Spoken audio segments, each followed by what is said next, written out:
अंदर आया था वो कोई और नहीं बल्कि युवराज अग्रवाल था। ध्रुव अपना सिर पकड़ते हुए कहता है, अब ये कहां से टपक पड़ा। युवराज की भी नजर जब ध्रुव के ऊपर पड़ती है तो वो चिल्लाते हुए कहता है, ये क्या है, तुम यहां क्या कर रहे हो, तुम तो बच्चे हो, सीधे शिकायत करने पहुंच गए आंटी के पास। ध्रुव को यह सुनकर बहुत ज्यादा गुस्सा आता है और वो युवराज का कॉलर पकड़ते हुए कहता है, बकवास बंद कर बच्चे, वरना उछाल कर टावर से नीचे फेंक दूंगा। युवराज अग्रवाल उन लोगों में से था जो हमेशा से ये समझते थे उसके परिवार के लोग ही सब कुछ है।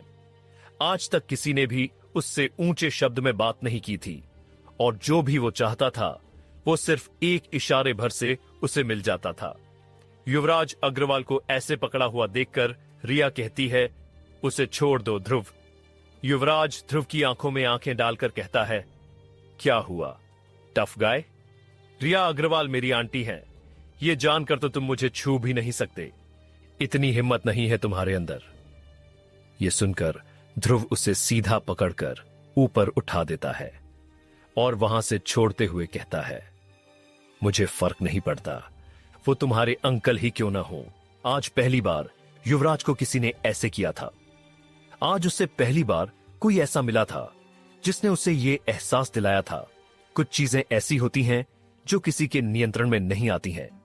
जैसे ही युवराज अग्रवाल नीचे गिरने वाला होता है तभी साकेत उसे थाम लेता है और ध्रुव एक लंबी सांस लेते हुए रिया से कहता है, इसके लिए मैं माफी चाहता हूं, अब मैं चलता हूं, फिर मिलेंगे। ध्रुव जाने ही वाला होता है। रिया कहती है, अभी तुम कहीं भी नहीं जाओगे, चुपचाप बैठ जाओ। ध्रुव बैठ जाता है और युवराज अग्रवाल उठते हुए कहता है, आपने देखा आंटी, इसने मेरे साथ क्या किया है, मैं इसे छोड़ूंगा नहीं। रिया जानती थी युवराज कितना ज्यादा जिद्दी था। अगर वो जिद पर अड़ जाता तो मजबूरन उसे ध्रुव को सजा देनी पड़ती जो शायद वो दे नहीं पाती। रिया बात बदलते हुए कहती है, युवराज तुम कहीं जाना चाहते थे ना। युवराज चूंकि नई जगह जाने के लिए कुछ ज्यादा ही उत्साहित था, इसीलिए वो अभी की घटना भूल जाता है और कहता है, हाँ आंटी मुझे जाना था, लेकिन ये लोग मुझे लेकर जा ही नहीं रहे हैं। युवराज साकेत और रवि की तरफ इशारा करते हुए कहता है। रवि कहता है, हम ऐसा नहीं कर सकते युवराज, आधा किलोमीटर रेगिस्तान के आगे का इलाका बहुत ही ज्यादा खतरनाक है, वहां अकेले जाना खतरनाक है।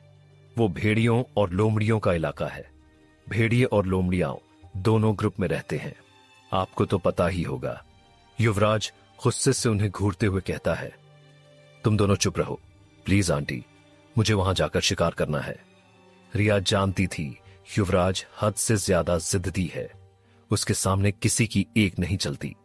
अब उसे कुछ ऐसा करना था युवराज का काम भी हो जाए और उससे कोई नुकसान भी ना हो। रिया ध्रुव की तरफ देखते हुए कहती है, ध्रुव तुम इसे आधा किलोमीटर रेगिस्तान के आगे भेड़ियों और लोमड़ियों के इलाके में ले जाओगे और इसे सुरक्षित रखोगे, ज्यादा अंदर मत जाना। ध्रुव तुरंत कहता है, बिल्कुल भी नहीं, इसके साथ तो मैं बिल्कुल भी नहीं जाऊंगा। युवराज कहता है, बिल्कुल, मैं भी इसके साथ नहीं जाऊंगा। रिया कहती है, युवराज अगर ऐसा है तो अपना जाना रद्द समझो। युवराज के पास चूंकि कोई और रास्ता नहीं था, इसलिए वो मान जाता है और ध्रुव एक नजर रिया की तरफ देखता है और उसका चेहरा कह रहा था, प्लीज उसे अपने साथ ले जाओ। इसलिए ध्रुव भी जाने के लिए राजी हो जाता है। रिया कहती है, तो ये डिसाइड हो गया है, युवराज के साथ साकेत, रवि और ध्रुव जाएंगे और साथ ही साथ शालिनी भी जाएगी। ध्रुव मन ही मन कहता है, ये सही नहीं हो रहा है, इस बदतमीज बच्चे के साथ फंस गया हूं मैं, और ऊपर से शालिनी, इन सब के अलावा साकेत और रवि, पता नहीं इनका क्या मामला है, पता नहीं मेरा इन सब के बीच में क्या होगा। युवराज ध्रुव को साइड करते हुए खुशी में कहता है, तो फिर चलो चलते हैं। ध्रुव कहता है, पागल हो गए हो क्या, आज तो मैं सिर्फ सोने वाला हूं, कल सुबह जाएंगे। युवराज कहता है, बिल्कुल भी नहीं, हम अभी जाएंगे। ध्रुव कहता है, देखो बच्चे, कहीं जाने से पहले ना तैयारी करनी पड़ती है, जिसके बारे में तुम्हें रवि और साकेत समझाएंगे। अगर जाना है तो कल सुबह तैयार रहना। युवराज कुछ कहने ही वाला होता है।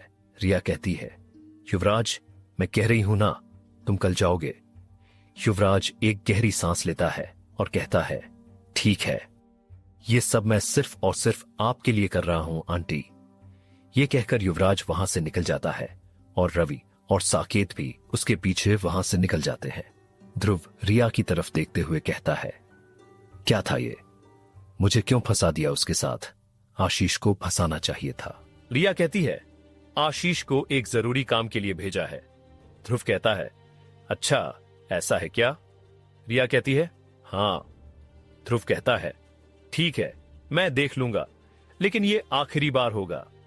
ये कहकर ध्रुव जब जाने लगता है, तभी रिया ध्रुव से पूछती है, एक बात बताओ, क्या सच में मैं तुम्हारे करीब हूं? चूंकि ध्रुव के कभी भी ज्यादा दोस्त वगैरह नहीं थे, इसीलिए कोई भी जो ध्रुव से हल्की बात भी करता था, ध्रुव उसे अपना करीबी ही समझता था। इसलिए रिया के सवाल को सुनकर ध्रुव कहता है, बिल्कुल। उसके बाद रिया कुछ नहीं कहती है और ध्रुव वहां से चला जाता है। अगले दिन सुबह सुबह ध्रुव के दरवाजे पर तेज दस्तक होने लगती है, जिससे ध्रुव की नींद अचानक टूट जाती है और वो उछलकर बेड से नीचे गिर जाता है। क्या आप कहानी में आगे बढ़कर जानना चाहेंगे दरवाजे पर कौन दस्तक दे रहा है और ध्रुव का अगला शिकार अभियान कैसा होगा? ध्रुव उठते हुए कहता है, ये क्या बकवास है? कौन आ गया मेरी नींद खराब करने? सुबह सुबह दिमाग खराब कर दिया, छोड़ूंगा नहीं। ध्रुव जल्दी से दरवाजा खोलता है और सामने देखता है तो कोई भी उसे नजर नहीं आता है। ध्रुव मन ही मन कहता है, ये जो कोई भी है उसे पकड़कर मैं किसी जानवर के सामने परोस दूंगा। तभी ध्रुव के कान में आवाज आती है, उधर क्या देख रहे हो? नीचे देखो। ध्रुव चूंकि भूल गया था, ग्रेड बी के सारे घर जमीन से 2 फीट ऊपर थे, इसीलिए सीधा देखने पर कोई दिखाई नहीं देता था। ध्रुव अपनी नजर हल्का सा नीचे करता है तो उसे युवराज नीचे खड़ा हुआ दिखाई देता है। ध्रुव को तभी कल की बात याद आती है और ध्रुव मन ही मन कहता है, मुझे लगा था इसका जोश ठंडा हो गया होगा, लेकिन यहां तो ये टाइम पर पहुंच गया। ध्रुव कहता है, एक बात बताओ बच्चे, तुम्हारे दोनों बॉडीगार्ड कहां गए हैं? युवराज कहता है, शालिनी को लेने गए हैं। तुम्हें लेने मैं आया हूं, क्योंकि मेरे पास कोई और रास्ता बिल्कुल भी नहीं था। ध्रुव हंसते हुए कहता है, देखो बच्चे, क्यों ना हम दोपहर को चलें? अभी मुझे बहुत ही ज्यादा नींद आ रही है। युवराज तेज आवाज में कहता है, आंटी को बताऊं क्या? ध्रुव चिढ़ते हुए कहता है, 2 मिनट रुको, मैं 5 मिनट में आता हूं। ध्रुव जल्दी से अंदर जाता है और अपना सूट पहनता है और बाहर आते हुए कहता है, चलो बच्चे चलते हैं। युवराज ध्रुव को देखते हुए कहता है, तुम्हारा बैग कहां है? ध्रुव कहता है, उसकी जरूरत नहीं है। तुम्हें जाना नहीं है क्या? अगर चलना है तो सवाल मत पूछो। ध्रुव चलने लगता है और युवराज भी उसे फॉलो करते हुए कहता है, मैंने सुना था तुम एक आर्चर हो, तो तुम्हारा धनुष और तीर कहां है? ध्रुव कहता है, मैं एक आर्चर था बच्चे। हम जहां जा रहे हैं वहां आर्चरी ज्यादा काम नहीं आएगी। शिकार अभियान, अहंकार और डर। जब ध्रुव और युवराज सारे पोर्टल्स के पास पहुंचते हैं तो वहां पहले से ही साकेत, रवि और शालिनी खड़े थे। उन्हें देखते हुए ध्रुव मन ही मन कहता है, अच्छा, तो सबके सब गंभीर थे। मुझे तो लगा था बस ये बच्चा ही गंभीर था। अब मुझे इस बच्चे के साथ साथ इनकी भी बेबी सिटिंग करनी पड़ेगी। ध्रुव पीछे पीछे और युवराज आगे आगे गेट की तरफ बढ़ने लगते हैं। उसके बाद सारे लोग युवराज को फॉलो करते हुए उस गेट में घुस जाते हैं जो लॉर्ड्स माउंटेन के पहले खुलता था। युवराज बाहर आते ही चिल्लाते हुए कहता है, फाइनली मैं यहां आ ही गया हूं। अब मैं तुम लोगों को अपनी ताकत का नमूना दिखाऊंगा। ध्रुव ये सुनकर मन ही मन कहता है, ये बच्चा पक्का हम सबको जान से मार देगा। इसकी हरकतें पक्का हमें मरवा देंगी। मैं तो कैसे भी बच जाऊंगा, लेकिन ये सब मारे जाएंगे और सारा इल्जाम मेरे ऊपर आएगा।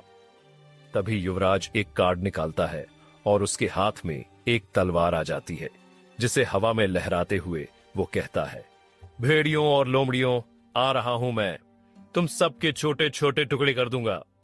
युवराज के पास जो तलवार थी वो टर्टियरी स्तर की थी और उसने जो सवारी भेड़िया निकाला था वो भी टर्टियरी क्लास का था। ये सब देखकर ध्रुव कहता है, पहले से ही इसे सब कुछ दे दिया गया है। ये आगे जाकर कुछ भी नहीं सीखेगा। मेरी तरह अगर ये आता और कमजोर होता तब इसे पता चलता। उस वक्त पर एक प्राइमरी हथियार हासिल करने पर भी ऐसा लगता था जैसे दुनिया जीत ली हो। सबसे आगे आगे युवराज और उसके पीछे पीछे ध्रुव चल रहा था, और उन दोनों के थोड़ा पीछे चल रहे थे शालिनी, साकेत और रवि। शालिनी हमेशा से यह जानना चाहती थी ध्रुव के हाथ आखिर ऐसा कौन सा खजाना लगा था, या फिर ऐसा कौन सा तीर मारा था जिसके बाद वो काफी सारे बड़े बड़े परिवारों में प्रसिद्ध हो गया था। शालिनी रवि से पूछती है, तुम ध्रुव के बचपन के दोस्त हो ना? रवि कहता है, हां। शालिनी कहती है, मुझे बताओ आखिर ध्रुव सक्सेना सच में इतना ज्यादा ताकतवर है? रिया मैम ने इसे हमारे साथ भेजा है, इसके बजाय आशीष को भेजना चाहिए था। रवि कहता है, ध्रुव के बारे में तो मुझे पता नहीं, लेकिन जहां तक मैंने सुना है वो हमेशा घायल हो जाता है और उसे बचाना पड़ता है। इससे मुझे नहीं लगता है ये सच में इतना ज्यादा ताकतवर है जितना लोग उसे समझते हैं। रिया मैम ने इसे हमारे साथ क्यों भेजा है ये मैं नहीं जानता हूं। शालिनी ध्रुव की तरफ देखते हुए मन ही मन कहती है, लगता है तुम्हारी मौत यहीं होने वाली है। ध्रुव दूर होने के बावजूद उनकी बातों को सुन रहा था और हंसते हुए मन ही मन कहता है, ये लोग जो हमेशा किसी के साथ चिपके रहते हैं और मरने से डरते हैं, मुझे कमजोर बता रहे हैं। जब तक मौत सामने से नहीं गुजरती है तब तक हमें हमारा पोटेंशियल सामने नहीं आता है। युवराज ध्रुव के मेंढक को देखते हुए कहता है, मुझे तुम्हारा ये मेंढक पसंद आ गया है, इसे मुझे बेच दो। ध्रुव कहता है, देखो बच्चे, ये बिकाऊ नहीं है, तुम बस अपने रास्ते के ऊपर ध्यान रखो। युवराज का मुंह बन जाता है और एक्साइटेड होते हुए कहता है, सामने देखो, एक भेड़िया। यह कहकर युवराज तेजी से अपनी तलवार लहराते हुए आगे बढ़ने लगता है।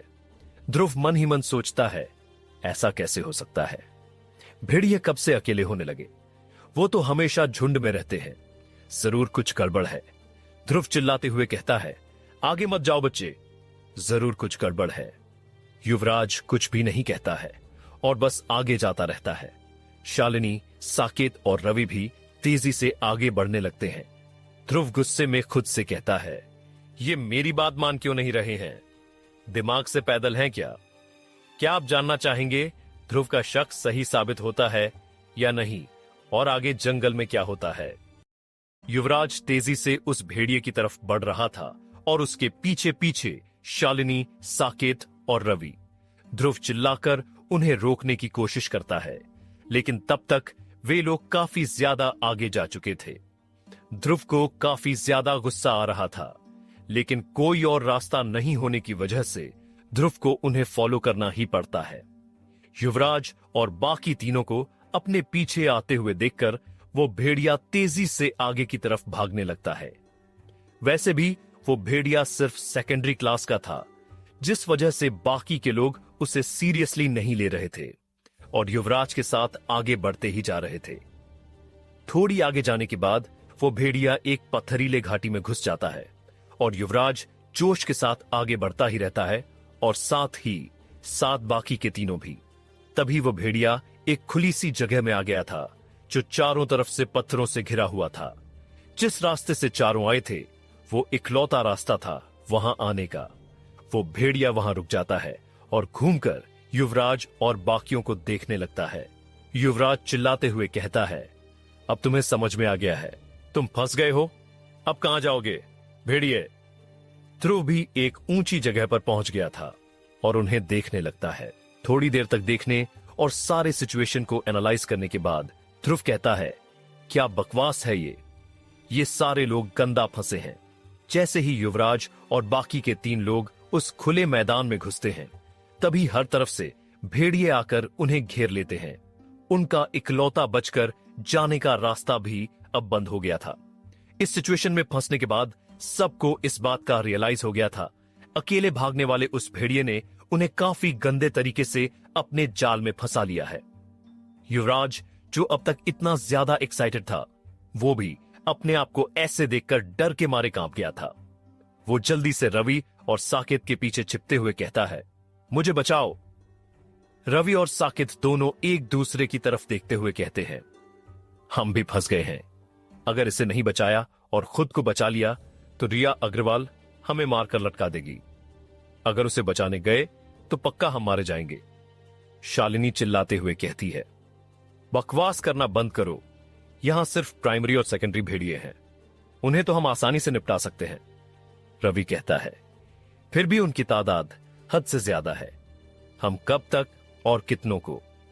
इससे पहले रवि अपनी बात को खत्म भी कर पाता, एक पत्थर के पीछे से 10 के आसपास भेड़िए बाहर निकलते हैं जो दिखने में थोड़े से अलग थे। रवि कहता है, ये सारे के सारे टर्टियरी क्लास के हैं, अब तो हमारा खत्म हो जाना पक्का है। तभी उस पत्थर के ऊपर से एक और भेड़िया निकलता है जो लगभग बाकी के भेड़ियों से साइज में दुगना था और उसकी एक ही आंख थी और दूसरे आंख के जगह पर एक बड़ा सा कट था, जैसे किसी लड़ाई में उसकी आंख चली गई हो। उस भेड़िए को देखकर शालिनी के मुंह से भी बस एक ही बात निकलती है, ये तो क्वार्टरनरी क्लास का भेड़िया है, अब तो हमारे बचने का सवाल ही नहीं उठता है। साकित कहता है, वो ध्रुव हमारे साथ नहीं आया और बच गया। उस हरामी को अगर मैं यहां से बच गया तो इतने छोटे छोटे टुकड़ों में काटूंगा, वो कभी भी। रवि कहता है, तुमने आज पहली बार किसी का नाम सही लिया है। साकेत उसके सिर पर मारते हुए कहता है, साले, मरने वाले हैं हम और तू। ये देख रहा है मैं सही नाम ले रहा हूं या फिर नहीं? दिमाग से पैदल कहीं के। युवराज सहमे हुए आवाज में कहता है, मैं मरना नहीं चाहता हूं, प्लीज मुझे बचा लो। रवि चिल्लाते हुए कहता है, ये सब तेरे ही वजह से ही हुआ है। अगर तू यहां आने की जिद नहीं करता तो हम जिंदा रहते। शालिनी चिल्लाते हुए कहती है, बकवास बंद करो तुम लोग, हमारा काम है युवराज को बचाना।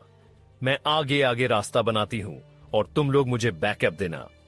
रवि कहता है, क्या बात कर रही हो, यह पॉसिबल ही नहीं है। देखो, सारे टर्टियरी भेड़िए ने अपने आप को हर तरफ फैलाकर हमें घेर लिया है। हम कहीं से भी भागे तो जान से जाएंगे। शालिनी कहती है, इस मौत के चक्रव्यूह को तोड़ने का एक ही तरीका है, हम रास्ते की तरफ हमला कर दें। टर्टियरी भेड़िए से मैं लड़ूंगी और बाकी को क्या तुम लोग संभाल लोगे? चूंकि उन लोगों के पास और कोई भी रास्ता नहीं था, इसलिए वे सब हां में अपना सिर हिलाते हैं। तब रवि कहता है, हम युवराज का क्या करेंगे? शालिनी कहती है, हमारे पास कोई और रास्ता नहीं है, इसे यही मरने दो। हम इसे बचा नहीं सकते हैं, इसके मौत का सारा ब्लेम हम ध्रुव के ऊपर डाल देंगे। रवि और साकेत तुरंत मान जाते हैं और साकेत युवराज को धक्का देते हुए दूर कर देता है, जिसके बाद युवराज शॉक होते हुए कहता है, क्या कर रहे हो तुम लोग? तुम लोगों का काम है मुझे बचाने का, और तुम लोग ये क्या कर रहे हो? आंटी से कहकर तुम सबको बाहर निकलवा दूंगा। शालिनी कहती है, बच्चे, तुमने दुनिया नहीं देखी है। जब बात खुद की जिंदगी पर आती है तो हम रिया को भी पीछे छोड़ सकते हैं। तुम तो फिर भी कुछ भी नहीं हो। इस मौत के चक्रव्यूह में तुम बलि दिए जाओगे ताकि हम जिंदा बच सकें। यह सुनकर तो युवराज के पैरों तले जमीन खिसक गई थी। उसे तो भरोसा ही नहीं हो रहा था उसके साथ ये लोग ऐसा कुछ भी कर सकते हैं जो थोड़ी देर पहले तक उसके लिए कुछ भी कर सकते थे। आगे क्या होगा, आगे की कहानी जानने के लिए सुनते रहिए सिर्फ और सिर्फ पॉकेट एफएम ऐप पर। पहले भी यहां काफी वक्त तक रहा था, इस वजह से वो यहां उन लोगों को अच्छी तरह से जान गया था जिनका रुतबा काफी ज्यादा था। फ्यूज मेटल का सबसे ज्यादा बड़ा टारगेट थी रिया अग्रवाल। रिया ने ध्रुव के दिए गए ट्रांसपेरेंट क्लोक का आधा घंटा इस्तेमाल करके उसके बारे में सब कुछ पता कर लिया था। वैसे तो वो ट्रांसपेरेंट क्लोक जिंदा लोगों के आर पार तो नहीं जा सकता था, लेकिन अगर कोई और जिंदा प्राणी उस क्लॉक पहने हुए की तरफ जाए तो वो उस क्लॉक पहने हुए के आर पार हो सकता था। बस उस ट्रांसपेरेंट क्लॉक पहने हुए को बिल्कुल बिना हिले खड़ा रहना पड़ेगा। रिया ने इसका पूरा ट्राई किया था सौम्या के साथ, और हर तरह से इस ट्रांसपेरेंट क्लॉक के बारे में जितना भी जान सकती थी वो जान चुकी थी। फ्यूज मेटल की किस्मत खराब थी क्योंकि रिया आज टावर से बाहर निकलने के मूड में ही नहीं थी, इसलिए फ्यूज मेटल ने सबसे पहले अपना टारगेट बनाया था टॉर्चर को। फ्यूजमेटल जानता था कि टॉर्चर उन लोगों में से है जिसके पास काफी ज्यादा मैन पावर है। टॉर्चर वैसे काफी ज्यादा ताकतवर था, लेकिन हर शाम को वो एक रेस्टोरेंट में अकेले बैठता था और शराब पीता था, और तब तक पीता था जब तक उसका दिल और दिमाग नहीं भर जाता था। इसलिए फ्यूजमेटल ने सबसे पहला टारगेट उसे ही बनाया था। जब उस रेस्टोरेंट में टॉर्चर अकेला बैठकर पी रहा था, आज इस टॉर्चर ने उस रेस्टोरेंट के मालिक को भी बाहर भेज दिया था और कहा था कि आधी रात में आना। उसी वक्त फ्यूजमेटल एक इंसान के रूप में उस रेस्टोरेंट में घुसता है। नशे में धुत टॉर्चर जब किसी इंसान को अंदर आते हुए देखता है तो चिल्लाते हुए कहता है, कौन है रे तू? तुझे पता नहीं है क्या कि रात को यह रेस्टोरेंट मेरा होता है? हिम्मत कैसे हुई अंदर जाने की? बाहर निकल हरामजादे। फ्यूजमेटल कहता है, तुम्हारे जाने का वक्त आ गया है, कीड़े इंसान। टॉर्चर आगे आता है और फ्यूजमेटल के कॉलर को पकड़ते हुए कहता है, क्या बकवास कर रहा है रे? अंदाजा भी है तुझे कि क्या हूं मैं? तेरे पूरे खानदान को खत्म कर दूंगा।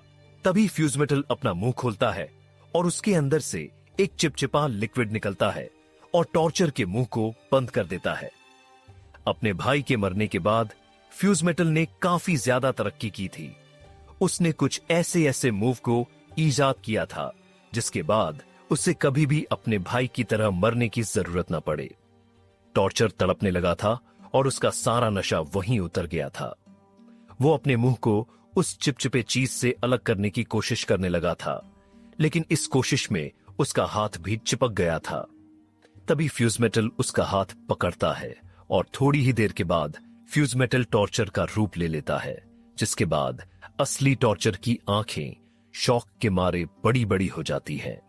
फ्यूजमेटल कहता है, बात ऐसी है कि जल्द ही मैं अपने भाई को सरपास कर दूंगा। एक बार मैं बिग बॉडी को मास्टर कर लूं, उसके बाद मैं तुम सबको खत्म कर दूंगा, और नेचर से जुड़ते ही उसके बाद मैं उस 1-2 को खत्म कर दूंगा। उसके बाद टॉर्चर फ्यूजमेटल के ऊपर अपने हाथ से हमला करता है, लेकिन फ्यूजमेटल सीधा उसका हाथ पकड़कर तोड़ देता है और बेचारा टॉर्चर हाथ टूटने के बाद भी चाहकर भी चिल्ला नहीं पा रहा था। फ्यूजमेटल उसके बाद टॉर्चर के गले को पकड़ता है और सीधा हवा में उठा देता है। टॉर्चर तड़पने लगता है, लेकिन तभी फ्यूजमेटल उसे दूर फेंक देता है और टॉर्चर जाकर सीधा टेबल से टकरा जाता है। फ्यूजमेटल चिल्लाते हुए कहता है, शुक्र मनाओ कि सुप्रीम ने मुझे तुम लोगों को जिंदा यहां लाने के लिए कहा है, वरना तुम्हारे जैसों को जिंदा रखने के बारे में मैं सोचता तक नहीं। यह कहते हुए फ्यूजमेटल टॉर्चर को अपने बिल्ली वाले बैग में ट्रांसफर कर देता है और कहता है, अब अगला शिकार है 2 भाई, वेदांत अरोड़ा और अभिषेक अरोड़ा। इधर शालिनी, रवि और साकेत ने हमला कर दिया था भेड़ियों के ऊपर। भेड़िए भी भूखे शेर की तरह इन चारों के ऊपर टूट पड़े थे। बेचारा युवराज तो पागल हो रहा था अपने सामने खड़े मौत को देखकर। तभी वहां एक बड़ा सा मेंढक छलांग मारते हुए आता है और उसके ऊपर बैठा हुआ ध्रुव नीचे झुकते हुए युवराज के हाथ को पकड़ता है और उसे खींचकर अपने साथ बैठा लेता है और मेंढक उछलते हुए एक बार फिर से ऊपर आ जाता है। युवराज ये देखकर शॉक था। कहां उसने मौत को लगभग एक्सेप्ट कर लिया था और अचानक उसे किसी ऐसे के जरिए बचा लिया गया था जिससे वो काफी नफरत करता था। युवराज को बचा लिए जाने के बाद शालिनी, साकेत और रवि शॉक हो गए थे। कहां वे लोग सोच रहे थे कि ध्रुव भाग गया है, लेकिन उसने जिस तरह युवराज को मसीहा की तरह बचाया था, उसके बाद तो वे तीनों भी समझ गए थे कि युवराज को धोखा देने की वजह से अब उनकी जान पक्का जाने वाली थी। रवि चिल्लाते हुए कहता है, बेवकूफ लड़की, तुम्हारी बातों में आकर अब हम मरने वाले हैं। मुझे पक्का यकीन है कि हमें बचाने कोई भी नहीं आने वाला है। युवराज हमें बचाने नहीं देगा, हम समझो मर ही गए हैं। इधर युवराज ध्रुव को देखते हुए कहता है, मैं कहना तो नहीं चाहता हूं, लेकिन बचाने के लिए थैंक्स। ध्रुव हंसते हुए कहता है, अब तक तुम्हारी अकड़ नहीं गई क्या बच्चे? अब चलो निकलते हैं यहां से। ध्रुव ने मसीहा बनकर युवराज को तो बचा लिया था, लेकिन युवराज की अकड़ जाने का नाम ही नहीं ले रही थी। लेकिन जब ध्रुव वहां से जाने के लिए कहता है, तब जाकर युवराज शौक होते हुए कहता है, क्या बात कर रहे हो? वे तीनों मारे जाएंगे, उन्हें बचाओ। ध्रुव कंफ्यूज होते हुए कहता है, क्या बकवास कर रहे हो बच्चे? अभी तो तुमने देखा कि उन तीनों ने तुम्हें मरने के लिए छोड़ दिया था और तुम उसे बचाना चाहते हो। युवराज कहता है, हां, बचाना चाहता हूं। आंटी नहीं चाहेगी कि उनके 3 और उनकी एक खास करीबी साथी मारे जाए। ध्रुव कहता है, यह बच्चा शायद सच में दुनियादारी को नहीं समझता है, लगता है काफी मासूम है। ध्रुव युवराज को वो सारी तस्वीरें देता है जो उसने ली थी। उसके बाद ध्रुव कहता है, देखो बच्चे, अगर वे तीनों बचने के बाद अगर तुम्हें मारने की कोशिश करें तो तुम उन्हें यह दिखाकर ब्लैकमेल कर सकते हो। ध्रुव जब जाने लगता है तो युवराज कहता है, मुझे क्यों दे रहे हो? ध्रुव कहता है, देखो बच्चे, तुम अभी यहां से भाग जाओ। उन लोगों को मैं बचा सकता हूं, लेकिन अगर मुझे यहां आने में लेट हो गया तो शायद वे लोग तुम्हें मार सकते हैं। देखो, युवराज PSX में कोई भी किसी का साथी नहीं है सिटी के बाहर, क्योंकि अगर बाहर कोई मरता है तो उसका कोई भी सबूत नहीं होता है कि वो मर गया या फिर मारा गया है। युवराजस कहता है, बिल्कुल समझ गया हूं मैं सब कुछ समझ गया हूं हर चीज के बारे में। मुझे माफ करना, आगे से मैं कभी भी ऐसी बेवकूफी नहीं करूंगा। ध्रुव कहता है, जल्दी से भाग जाओ यहां से, भेड़ियों को मैं संभाल लेता हूं। अपने टर्टियरी सवारी पर बैठते हुए युवराज कहता है, ध्रुव सक्सेना, तुमसे दोबारा मिलने की उम्मीद है मुझे। ये कहते हुए वो वहां से चला जाता है। ध्रुव एक लंबी सांस लेते हुए कहता है, चलो कत्लेआम मचाते हैं। ध्रुव का मेंढक छलांग लगाता है और हवा में ही ध्रुव काफी सारे पेपर बॉम्ब को नीचे फेंकता है और हर तरफ धमाका हो जाता है, जिसके बाद काफी सारे भेड़िए धमाके के इंपैक्ट से हवा में उड़ जाते हैं। ध्रुव लैंड करता है और शालिनी से कहता है, शालिनी, तुमने अपनी औकात दिखा ही दी है आखिर। खुद जिंदा बचने के लिए तुमने उसे पीछे छोड़ दिया, जिसकी सुरक्षा की जिम्मेदारी दी गई थी तुम्हें। तुम्हारे जैसों को अगर जान से मार दिया जाए तो भी कोई बुराई नहीं है। शालिनी एक भेड़िए को मारते हुए कहती है, क्या बकवास कर रहे हो तुम? उसके जैसे नौसिखिए को अगर हम बचाने जाते तो खत्म हो जाते। ध्रुव कहता है, बकवास बंद करो, वरना कोई भेड़िया तुम्हें मार देगा। रवि कहता है, जब तुमने उसे बचा ही लिया था तो तुम क्यों आए हो यहां? ध्रुव कहता है, उस बच्चे ने मुझे फोर्स किया कि मैं तुम्हें भी बचाऊं, वरना तो मैं अपना मन बना ही चुका था कि अपनी जान को खतरे में क्यों डालूं तुम्हें बचाने के लिए। लेकिन उस बच्चे की जिद की वजह से यहां आया हूं। यहां से जाने के बाद उसे थैंक्स जरूर कहना। ध्रुव अपने मेंढक को वापस बुलाता है और तीनों को उसके ऊपर बैठने के लिए कहता है। तीनों बिना कोई सवाल किए हुए उसके ऊपर बैठते हैं और मेंढक वहां से कूदकर चला जाता है और उन्हें ऊपर छोड़कर गायब हो जाता है। भेड़ियों ने ध्रुव के मेंढक को डैमेज पहुंचा दिया था, इस वजह से ध्रुव ने उसे वापस भेज दिया था। तीनों ऊपर पहुंचने के बाद एक दूसरे को देख रहे थे, जैसे उन्हें सांप सूंघ गया हो। शालिनी मन ही मन कहती है, मुझे भरोसा नहीं हो रहा है कि मुझे उसने बचाया है, जिससे मैं सबसे ज्यादा नफरत करती थी। साकेत कहता है, ध्रुव ने बचा लिया हमें। रवि कहता है, भरोसा नहीं हो रहा है मुझे, हमने उसके बारे में क्या क्या नहीं सोचा। तभी उन्हें नीचे से अजीब अजीब धमाकों की आवाजें आने लगती हैं। शालिनी चिल्लाते हुए कहती है, जल्दी निकलो यहां से, वरना हम भी मारे जाएंगे। वे तीनों भी वहां से निकल जाते हैं। ध्रुव नीचे उन भेड़ियों को मारता जा रहा था, लेकिन उनकी तादाद इतनी ज्यादा थी कि ध्रुव को भी काफी ज्यादा दिक्कत हो रही थी। फिर भी ध्रुव पागलों की तरह उन्हें काटने लगता है। कवच पहने होने की वजह से ध्रुव को उनके हमले का कोई खास असर तो नहीं हो रहा था, लेकिन ध्रुव आधे घंटे में ही थकने सा लगा था। ध्रुव उन्हें मारता रहता है और कहता है, अब तो लगता है कि बस एक ही रास्ता है। ध्रुव एक साथ कईयों को मारते हुए आगे की तरफ भागने लगता है।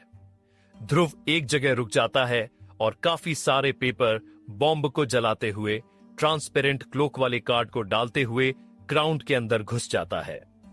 ऊपर होने वाले धमाके की वजह से पूरा जमीन कांप गया था। ध्रुव जगह जगह पर ग्राउंड से निकलते हुए पेपर बॉम्ब छोड़ता रहता है और धमाका होता रहता है। आधे घंटे तक ध्रुव ऐसा ही करता रहता है, जिसमें ध्रुव ने लगभग 100 के आसपास के भेड़ियों को मार डाला था, जो प्राइमरी और सेकेंडरी क्लास के थे। ध्रुव मन ही मन कहता है, काश मेरे साथ कोई पार्टनर होता जो इन सारे प्राइमरी और सेकेंडरी को संभाल लेता और मैं उन टर्टियरी जानवरों से लड़ता। चीजें काफी ज्यादा आसान होती। ध्रुव बाहर निकलकर देखता है तो पाता है कि सामने सब मिलाकर अब बस 30-35 के आसपास ही बचे हुए थे। ध्रुव हंसते हुए कहता है, ये देखकर तो मेरे अंदर और भी जोश उत्पन्न हो गया है। अगर वो क्वार्टरनरी सामने नहीं आता है तो इस खेल में मजा आ जाएगा। सारे टर्टियरी को निपटा दूंगा मैं, इससे पहले कि ध्रुव कोई और स्टेप उठा पाता। भेड़िए का लीडर आसमान की तरफ देखकर चिल्लाता है और शांत हो जाता है। तभी ध्रुव को एक तेज वाइब्रेशन महसूस होती है, जिसे देखकर ऐसा लग रहा था जैसे काफी ज्यादा की तादाद में चीजें उसकी तरफ बढ़ रही हैं। आगे की कहानी जानने के लिए सुनते रहिए।